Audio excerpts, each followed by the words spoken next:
I'm Alon with goTenna. Today I'll walk you through the goTenna Relay Health Manager app. This app connects to a goTenna mesh network to enable remote health monitoring of remotely deployed relays without having to physically revisit each device. To access this app, please contact pro support at gotenna.com or visit gotennapro.com/pages/contact-us to ensure you have a premium license so that we can update your account. To download the app, go to the Google Play Store and search goTenna Relay Manager. Find and install the Relay Manager app.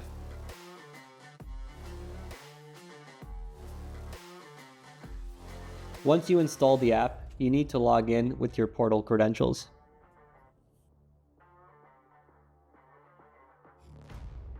You'll need to make sure your organization admin gives you the Relay Manager app permissions in the portal.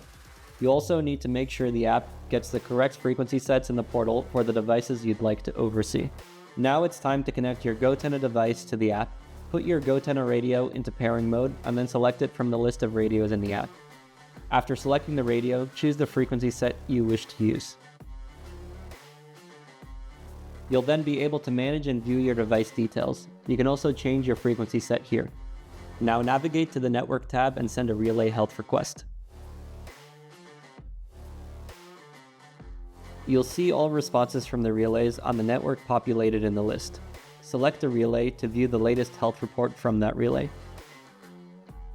On the report, you will see serial number of the relay, hop count between you and the relay, battery level and charging status, antenna quality, device temperature, and the RSSI recorded on each channel.